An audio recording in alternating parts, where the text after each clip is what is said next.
Welcome to Leading from Stream to Team Deep Dive, the show where we cut through the noise and unpack the challenges that matter most to leaders driving change at scale. Today, we're tackling a paradox every leader knows: the tension between delivering change in the present and preparing for evolution in the future. On one hand, leaders are under pressure to show results now, cut costs, improve customer experience, accelerate delivery. These present changes are urgent, tactical, and highly visible. They build credibility. On the other hand, leaders must also prepare for what's next, investing in new business models, technology, and culture shifts that may take years to unfold. This future evolution is strategic, uncertain, and harder to measure, but it's what keeps organizations relevant. The challenge is not choosing one over the other. The real art of leadership is mastering both. Focus too much on today, and you risk optimizing yourself into irrelevance tomorrow. Focus too much on tomorrow, and you risk losing credibility when today's fires still burn. In this episode, we'll explore practical ways leaders can anchor in vision, operate on dual horizons, and connect present change with future evolution. Along the way, we'll share real-world examples of organizations that got the balance right and what happens when they didn't. Because transformation isn't a single leap. It's the ongoing discipline of building today's credibility while securing tomorrow's relevance. So let's dive into the leadership balancing act: present change and future evolution. Today, we're diving headfirst into, a paradox that I think keeps every forward-thinking leader up at night. And honestly, anyone just trying to navigate a complex world. How do you consistently deliver tangible results right now? Yeah, the immediate stuff. While simultaneously getting ready for a future that is, let's face it, incredibly uncertain. It's this fascinating tightrope walk. It really is. And our insights today come from some really valuable excerpts from a compelling work called Leading Both Today and Tomorrow. So let's try and unpack this, because it's not really about choosing, is it? Choosing between making immediate changes and evolving for the future. No, not at all. It's about mastering this delicate balance, maybe even acrobatic sometimes. Think about it. You need those immediate wins, that present change, not just for the bottom line, but actually to earn the trust, maybe the political capital, to even start talking about transforming the future. Exactly. Credibility. Right. Without that credibility, any grand vision for tomorrow just feels kind of hollow, doesn't it? Totally hollow. Yeah, it's like asking someone to believe in your rocket ship design when their faucet is still leaking. Exactly. But fix the faucet first. What's fascinating here is just how high the stakes really are. I mean, leaders who focus only on today, they risk optimizing themselves right into irrelevance tomorrow. Right. Becoming experts in something nobody needs anymore. Precisely. But on the flip side, those who only dream of tomorrow, painting these grand visions of the future, they risk losing all credibility if today's problems just aren't getting solved. They lose trust. People tune out. They do. So our mission today really is to understand this critical balancing act, why it's so inherently difficult, and maybe most importantly, how we can actually achieve it. That's a crucial point, and it resonates really broadly, I think. Yeah. Because whether you're leading a huge team, or maybe managing a critical project, or maybe you're just curious about what makes an organization truly resilient, and how you might apply that thinking in your own work or life. Well, this deep dive is absolutely for you. We're all facing these dual pressures, aren't we? We really are. So maybe let's start by breaking down these two fundamental pillars: present change and future evolution. First up, present change. Okay. This is the stuff we all recognize, right? It's tactical, it's measurable. Think reducing cycle time, launching a new platform everyone can see and use, or maybe making targeted cuts to operating costs. Concrete stuff. Yeah, exactly. It's all about execution, discipline, immediacy. It's urgent. You're responding to maybe immediate customer dissatisfaction, or grappling with new regulations, or fending off competitors who are, breathing down your neck. Right now. Right now. And the authors of our source material, they emphasize a really crucial insight here. Present change builds credibility. That word again? Yes. Without it, all that talk of some grand future evolution just feels, empty. You have to earn the right to talk about tomorrow by delivering today. If we connect this to the bigger picture, then future evolution is kind of the necessary counterpoint, isn't it? Yeah. This is much more strategic, more aspirational. It's not about the immediate fixes, but about long-term direction, building resilience, maybe even true reinvention. So bigger picture thinking. Definitely. We're talking about things like pivoting from thinking about individual projects to designing whole product ecosystems, or making significant sustained investments in AI, or even fundamentally rethinking entire business models. That's huge stuff. It is. And its nature means it unfolds over years, not quarters.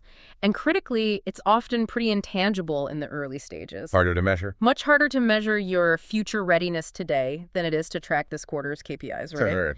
But this is absolutely imperative because future evolution creates relevance. Without it, all those hard-won victories today, those immediate wins, they just become tomorrow's legacy problems. Okay, so they become anchors instead of springboards. Exactly, you get stuck. Okay, so we've got these two vital forces, both absolutely necessary. But, anyone who's ever tried to juggle knows it's incredibly difficult. So what does this mean when you're caught in the middle? Why is this balancing act just so challenging? Yeah, why is it so hard? Well, our source points to what it calls two gravitational forces. First, there's the tyranny of the urgent. We're talking quarterly earnings reports looming large, customer escalations that need immediate attention, those operational fires that just erupt and demand everything you've got right now. All-consuming sometimes. Totally. And then, pulling in the complete opposite direction, is the profound uncertainty of the future. Investments in innovation, in shaping the culture, in totally new models. They rarely deliver immediate payback, do they? No, almost never. In fact, they often compete directly with current priorities. Yeah. They need resources, time, money, people that could be spent on those urgent, visible problems. It's a constant tug of war. This raises a really interesting question. Beyond those two powerful forces, what else makes this so difficult in practice? The material we're looking at highlights some other very real challenges. Like what? Well, there's significant cultural inertia, for instance. Often, teams are set up and rewarded for flawless execution, for hitting predefined targets. Oh, and then they know. Exactly, not for bold experimentation or questioning the status quo. So if you're not actively incentivizing exploration, well, it often just doesn't happen. Makes sense. Then you've got conflicting incentives. Short-term financial targets can easily overshadow the critical long-term positioning of the organization. The quarterly results versus the 5-year plan. Precisely. Yeah. And finally, and this is maybe the most tangible for many of us, resource constraints. Budgets, talent, time, they just can't easily serve both the immediate demands of the present and the ambitious, uncertain needs of the future without really clear, intentional leadership. Right. I mean, how many listening have felt that exact crunch, where you just don't have enough bandwidth for both? It's almost universal, I think, a universal struggle. It sounds incredibly difficult, this juggling act. Yeah. But the good news is, our source offers some really tangible ways forward. It lays out 5 key leadership practices. Okay, some practical steps. Yeah, exactly, to help navigate this dual focus. So let's dig into the first one. Where do we even begin? Good question. The source argues the very first step is to anchor in vision, then translate that into action. Boldly translate it. So, not just a vision statement. No, it's not enough to just have a compelling vision, right? It needs to be a North Star that actively connects the daily tangible changes you're making to where you're ultimately headed. Leaders, the authors emphasize, have to articulate not just where the organization is going in some abstract future, but why today's concrete changes actually matter for tomorrow.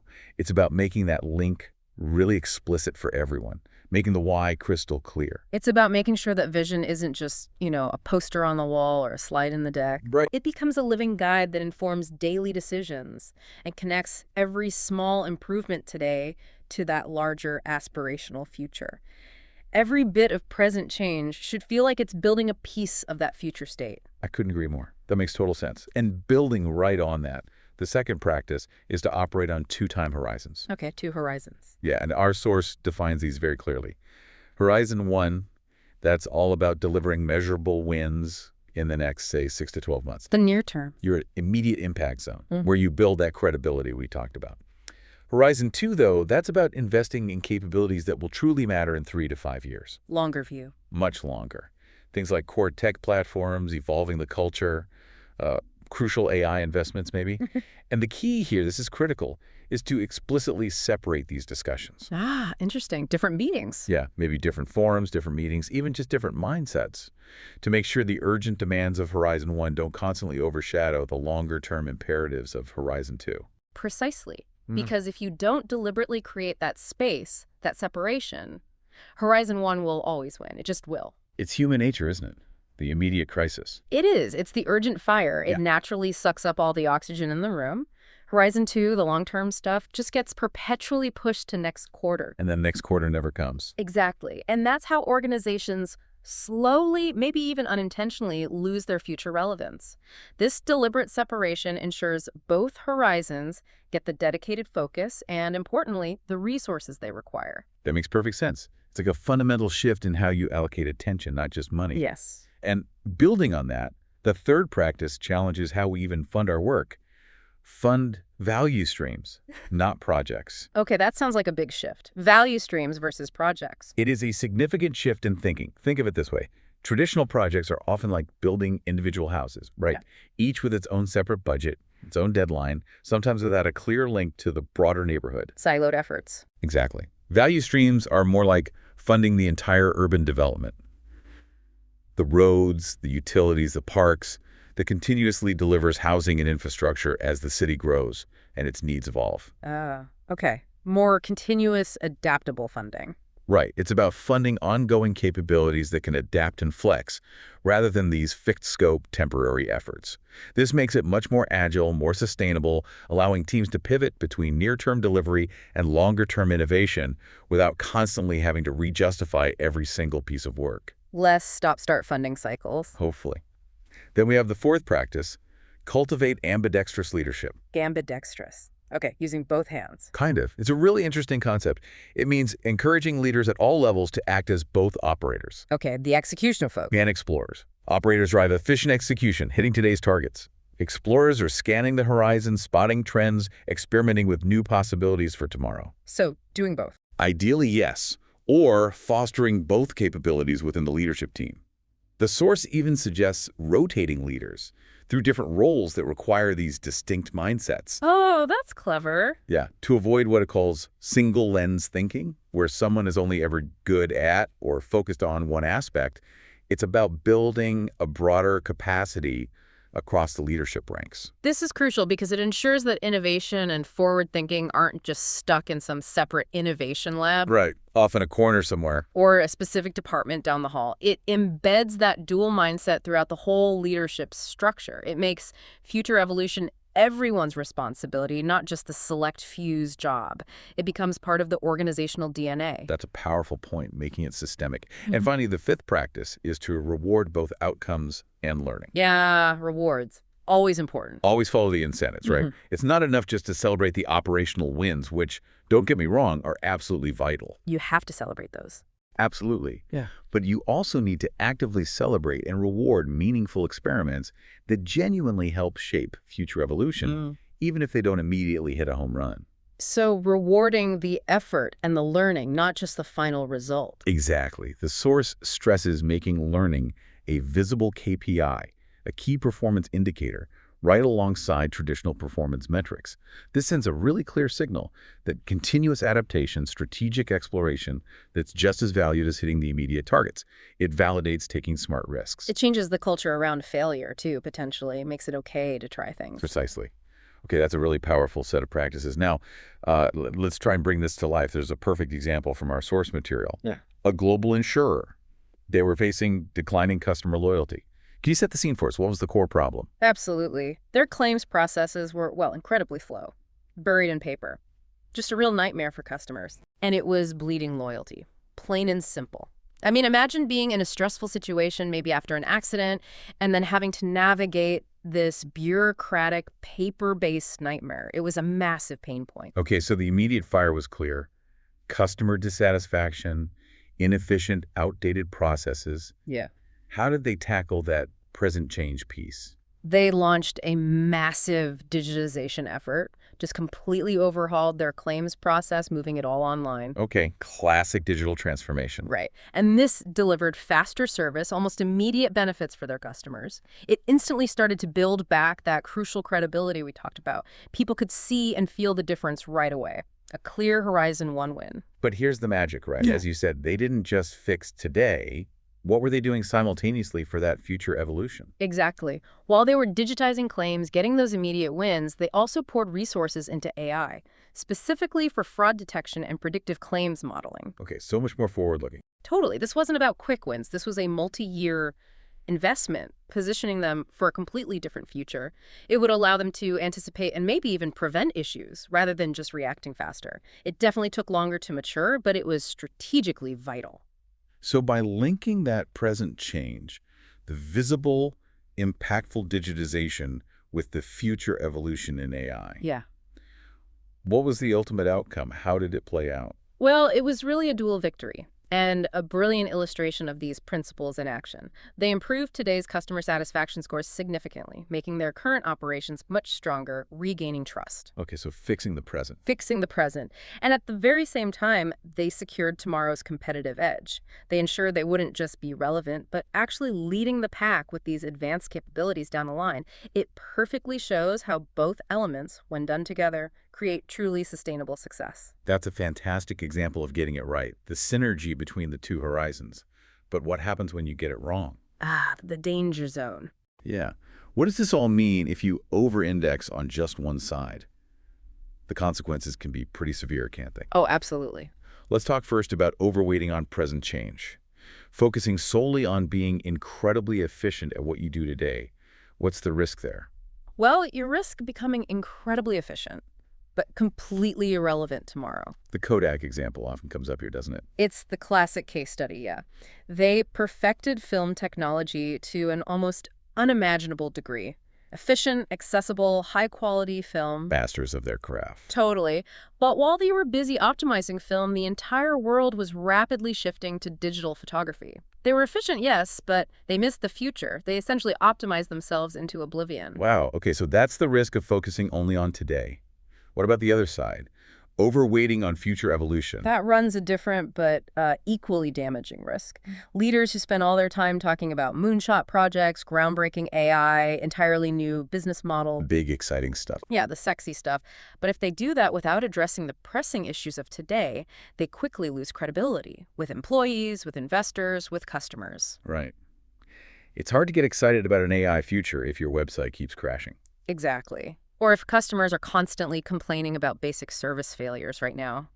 Or if your own employees are struggling with broken internal processes.